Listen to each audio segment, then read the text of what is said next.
What is up, beautiful humans? Today, I want to talk to you about how to create more content and better content as you evolve as a coach and as a creator. Specifically, I want to share the 3 phases that we all need to go through to go from unknown to authority in any niche. And this is both going to be philosophical, but it'll get down dirty into the practical. And this comes from a training that I just did with clients very early Bali time here this morning. I was up at 3 a.m.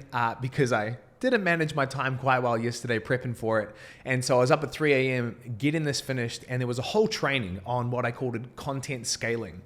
And today I just want to share these 3 phases, because one of the biggest challenges that I found in scaling my business is knowing what's a right thing, what's a wrong thing, and what's a right thing with the wrong timing.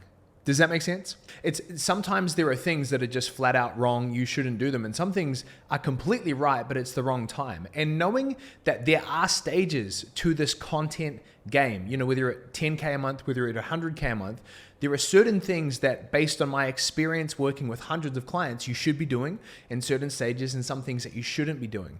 And I just want to go through, do a couple of squiggles on the iPad. So if you're listening along, I'll do my best to explain it. And if you're able to watch, you can kind of follow along like that. And I want to break down the 3 phases that all of us will go through, going from unknown to authority in our market, and more specifically, how we take that stage we're in and use that to create more and better content. So let's just dive right in. There are 3 different phases or stages as we evolve as a coach. And I break these down also into kind of approximate revenue levels. And some of these things I'm going to share in this video are going to have to be generalizations, right? There is no hard and fast rule like once you hit 100K, congratulations, you get to start a podcast, ding, ding, ding, ding, ding. Like, it's not that simple, right?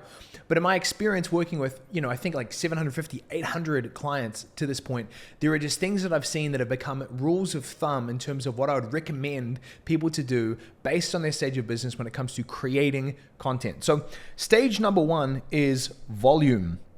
Volume is the foundation. All of us have to go through this stage of volume. Volume is all about putting in the reps, building the skills, and building market expertise. I'm going to say that again.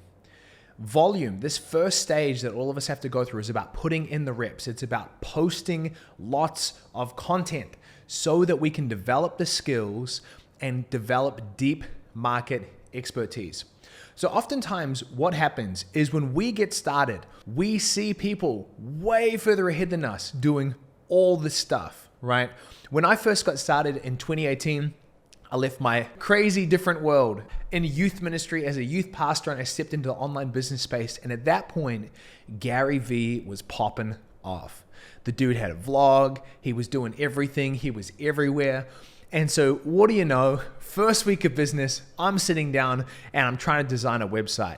And then I'm also designing the cover photo for my new podcast I'm about to launch and about to become a YouTube star. And I'm looking at like hiring a videographer and things like that. Now, keep in mind, at this point, I might have had 1, maybe 2 clients. I did not have a business yet. I did not have an office. I don't even think I owned a laptop properly yet. And yet I was scheming and dreaming of world domination through content marketing. And I quickly learned that for that stage of business, it made no sense. And thanks to mentors like Sam Ovens and a little bit later Taki Moore, they kind of reined me in and said, hey dude, simple, right? Simple scales. And so I really focused in on then developing just these simple skills around content marketing. And instead of being everywhere, I was just in really one place, just focused in on Facebook. Volume at this stage is about developing skills specifically around copywriting, and then being on video, I think, is another really, really big skill. But it's about learning to write persuasively in such a way that people feel something, right? They don't just learn something, but they feel something, and that ultimately they start to know, like, and trust you, right? This is where you want to be developing more of your expertise. And at this stage, you don't really know what works. I mean, if you're at 10K a month, you've obviously had some level of things that clicking together, but it's not like every post you write is a home run. Do you know what I mean? Like, sometimes you don't know what connects and converts. You don't know what message is going to resonate, connect with your market at the deepest level. And so that's what the stage of volume is about. At this stage, I just tell clients to post basically every day, right? Sometimes it's long, sometimes it's short, sometimes it's written, sometimes it's video. put in the reps. You need to learn what good content is. You can only learn it by doing it a lot. Okay, so this is this volume stage. I'll break them down a little bit more in depth shortly, but that's volume. Number 2 is value. This is a really interesting stage that I think a lot of people get confused about. And one of the things that I've seen is that value becomes a very, very important part of the process, but it deceives people for a couple of reasons. Firstly, in one sense, once you've put out a lot of content, right, you've developed these skills of copywriting, deep market knowledge, you know what connects and converts, what's going to resonate the most, is you can take your foot off the gas a little bit when it comes to quantity. Right? Very important distinction. You might not have to post every single day when you were in this phase. When you were in the phase of value, you now know what hits, what doesn't, what connects, what doesn't. And so you can channel it into fewer posts, but better posts. And so from a pragmatic standpoint, if you imagine you're going from posting every single day on your Facebook profile to now you might have a Facebook group or Instagram or something like that, but you don't have to necessarily post that much because you have more traction, more skills. And instead of just every single day, posting every single day, you can now invest time into creating less but better content. There are massive risks at this stage that I'll get into a moment, but this is the value stage. And then lastly, this is the stage that most people want to skip to right away. I call it omnipresence. I'll break it down more in a moment, but basically omnipresence is you are combining volume and value, right? Quality and quantity, and you're doing more but better, right? So you've really figured out what's working, and now you can be doing great content consistently, and you can be redistributing it across a number of channels. Now, let me break down exactly what this looks like at each stage of your business, because again, the key here is to know as a coach and as a creator, and if you didn't know this, you're a coach. Like if you're a coach, you're also a creator. You're not just this entrepreneur. You create stuff, right? Not only do you create change, which is like, really inspiring, but you create content. Like in order for you to be able to coach people in the first place, you need to create marketing content, right? Like that's a really, really big key of what it means to be able to build authority, build trust with strangers. You create content. And then once people are in your world, in your programs and your courses, you then create a whole bunch of curriculum. And yet for many people, coaches I'm talking about, many coaches just do not identify with the word creator. And it's not because they don't connect with the reality of it. It's because they kind of see themselves as this entrepreneur and like creation is this really annoying thing that they have to do rather than this amazing privilege they get to do. And why I share this is because when you understand the phase and the stage you're at and you just play within the lane that you're supposed to be in, everything becomes easier. You're not trying to be all things to all people or on all channels, trying to be everywhere, but you can, based on the stage and the resources you have, just play to your strengths and to the season you're in. So let's break down volume here for a second. Again, I'm talking in generalities, but what I see typically revenue-wise is that this is 0 to 20K a month. Again, some people might hit the stride with value earlier, but I'm going to talk through this. I see it typically in the 0 to 20K a month range. And specifically speaking, at this stage, you should be focused on one channel. And I'm pausing here for dramatic effect. If you're under 20K a month, you have no business being on TikTok and Instagram and Facebook and doing email and having a YouTube and a podcast. If you love doing that and you don't want to grow your business, then by all means do that. But one of the things that I have experienced is that the reason people who are under 20K a month and have all that stuff is the reason they're under 20K a month, right? It's because you're doing so much that you're unable to scale past the point of where you are. And scaling businesses and getting clients is hard enough already without adding in all the complexity of all the different stuff that comes with marketing across lots of different platforms. So one channel. The risk here, the enemy of this season is inconsistency.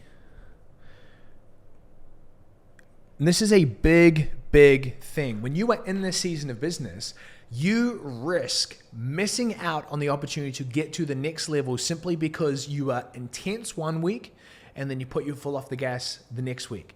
And then you're all in one week and then you pull your foot off the gas the next week. And the key here is getting consistent. And the only way that you get consistent is really learning to focus. And this is really simple stuff, but I'm telling you right now, a lot of people that I've worked with, a lot of people that I see, this is the fundamental stuff that they don't want to hear, but they need to hear, right? The things that are really going to unlock that next level for them is the boring stuff that no one wants to talk about and no one really wants to do. And ultimately here, the goal, the thing you are trying to develop more than anything that will unlock that next level is developing expertise. And this comes down to you in a more deep way. I'm not going to say deeply, I'm not going to say you fully understand it, but in a deeper way, you understand your market. Under 20K a month, you're still trying to figure out what works. It's like kind of throwing stuff at a wall and seeing what sticks. That happens on both your marketing, your sales, your offer. You're trying new things. Sometimes it works, some things it doesn't. But what you want to do at this stage is to develop a deeper expertise in knowing your audience, knowing your niche, knowing what words, what triggers, what are their pains, frustrations, what are their aspirations and goals, what language do they use, what's their dream outcome, what's their current situation. It's really understanding all of those things deeply and then being able to create content that speaks directly to it. All right, let's talk about the next level, value. Value, and again, general ranges is 20 to 80K a month. Now you might be saying big range. Well, yep, there are big ranges of revenue across coaching businesses, right? We've worked with people all the way to $1 million a month. And so there are bigger ranges that you're just going to be in a stage for a longer period of time.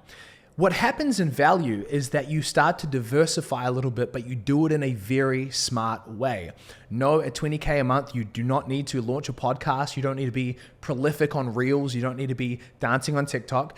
What we do here at this stage is we start to learn to redistribute. So we have one channel, and again, this might be a Facebook group, might be Instagram, plus email. And this is a huge key that many people miss out on. Email is epic. I'm recording this in 2023. I'm telling you right now, if you're not sending at least 3 to 4 emails a week, you're sleeping on it. It is an amazing opportunity, but it is also a rabbit hole that you can go down and you can start like going, oh my gosh, I need a copywriter and all that kind of stuff. And you don't need that at all. What you need is you need a lead magnet to be building that list consistently, whether it's organically or whether it's paid. And then B, you just simply need to repurpose and redistribute the content that you're creating for this one channel, and then you put it onto email. I know, it's crazy. The thing that took us to 347K a month, going from 0 to that in 16 months, was literally our Facebook group plus email. And when we added in email, I felt like the dumbest idiot because basically our sales doubled. Like we did no more work in anything else other than starting to email the list that we had built. And all of a sudden our appointment setters at the time were booking twice as many calls. Email is an incredible asset, an incredible channel. And at this stage, you simply do one channel, right? Focused in good content, right? The less but better we were talking about. And then you add in email. You redistribute that same content and you put it on email. The risk here is that you take your foot off the gas on the quantity. So you do less, but you do low quality, right? So you do less and low. And I want you to think about this for a second. I see this happen a lot of times, is that coaches, they get some level of success, they're getting clients, they were posting every day, but now they have all these clients to deal with. Maybe they're starting to build a team, and all of a sudden creating content now feels like this frustrating thing that they need to do on the side. And so they start to feel scarce in their time, scarce in their energy, and all of a sudden content creation is getting the worst of them, if anything at all. And what happens is they start to post less, but now the stuff they're posting is just as bad or worse than what they've posted in the past, meaning they're not stepping up their game for the level they're at. And what happens is they either stay completely stuck or they go backwards because they're losing authority in the market. People judge us off of our content. And no, they do not look at one post and say this person is great or they're not. Obviously, we can have flops and we can have one-hit wonders. But if our posting, if our content creation goes downhill, if it's trending low, if it's trending bad, it has a negative effect on our reputation. And the risk here is that people just post less, they take their foot off the gas, they lower the quantity, and they do not improve the quality. And that's the real key here. What you want to be developing here, in volume, we talked about focus is the big key, right? One channel, consistently posting. The next piece here is what we call core identity marketing. Now, that's a really cool name for something that means really simple, which is that you learn to speak to people's hearts, not just their heads. Now, this is going to sound fluffy, but I'm going to really break this down right now. Beyond you saying, I help coaches get more sales calls, get to 10K a month, 100K a month, core identity marketing starts to speak to the core aspirational identity that someone has. And so it's not just about someone working with Dan Bolton and they get more clients. It's about the person they become in the process. So I'll give you a quick example. We just had an amazing client, Jacob, join us in the last few weeks, and right away, him and I hit it off. He's doing almost 100K a month already, successful, great dude, and just easy and lovely to work with. And when he first joined, I asked him, I said, I'm curious, what made you join? What made you sign up? And he gave the best answer. He said, I was looking at all these programs and I was looking with all these different coaches to work with. And there were a lot of great ones. I jumped on calls and it was all cool. But I'm having a kid in July. This is what he was saying to me. He's like, I'm having a kid in July. And I know I need to figure out how to do this business thing now with a family. And I see that you have a family and you have a lifestyle that I really want to emulate. And so I just feel like you're a great person to learn from because we have similar values. Now, I just want you to think about what he's saying there. Did he come to me to make more money? 100%. Did he want to dial in like group stuff and all that? Yep, 100%. But I was speaking to his aspirational identity with ultimately the life that I was living and the way in which I was talking about running my own business and how other people and our clients could run theirs too. And core identity marketing speaks to the core of who someone is and who they want to become. And this is where in your content, you have to get really good at learning influence. It's not just about educating people. You really need to understand that we need to get past people's heads and just stop trying to lecture them and start speaking to the core of who they are. An incredible writer that I follow on Twitter, his name's Dan Coe. He said something to the effect of people do not want to be lectured, they want to be understood, right? When you understand that marketing is psychology and you realize that people do not want to be lectured, they want to be understood, you will market differently. And so at this level, you want to get better at marketing by understanding psychology and understanding how to influence people. And you do that from being able to go past lecturing people, past educating people, and start influencing them based on their identity of who they are and who they want to be, rather than just connecting with their brain, you're connecting with their heart. And last but not least here, if the first stage of volume is about developing expertise, the value stage is about building an audience. And I could speak all day about the value of building an audience, but I won't. All I want to say and emphasize is that if you do not have an audience, or you are not actively building an audience or a community, you're making a huge mistake. We've heard it said, the 1,000 true fans, the tribe of people who know, like, and trust you, whatever you call it, you need to be actively building that group of people that when you post, they click. When you speak, they listen. When you do a video, they watch. You want to cultivate that and focus in on building that level of trust with a group of people. And then lastly, omnipresence. Now, I'm going to say for many of you, you're probably not at the stage. For those of you that are, this will be helpful. For those of you that aren't, this is going to be something that you store away in your brain and go, fantastic, I'm going to save this for later. Omnipresence is typically, again, generally speaking, $80K plus a month, meaning you've kind of hit that $1 million mark, right? You're on that $1 million run rate, you're at $1 million a year, and now you can start diversifying. If volume is about one channel and value is about one channel plus email, beyond $1 million, we go multi-channel. Now, what's really important here is just because you hit $1 million doesn't mean you gotta go multi-channel. We are 6 million deep in our business, and I am just now going, okay, YouTube, podcast, shorts. You can maximize one channel for a really long time. And what you want to do is you only want to add in multi-channel when it solves a problem. When you start to want to think bigger, expanding your time horizon, really start to build a personal brand rather than just thinking about how many calls you're booking in the next 7 to 30 days, right? It solves a problem by changing kind of the mindset that you're approaching things with. And so at this stage, you're going to be multi-channel. And the risk here is that you are creating, not redistributing. And what I mean by this is that you are trying to custom create everything for every different platform. You're trying to custom create for a podcast, and then you've got a YouTube channel, and then you're sitting down and you're recording shorts and you're doing TikToks and whatever else.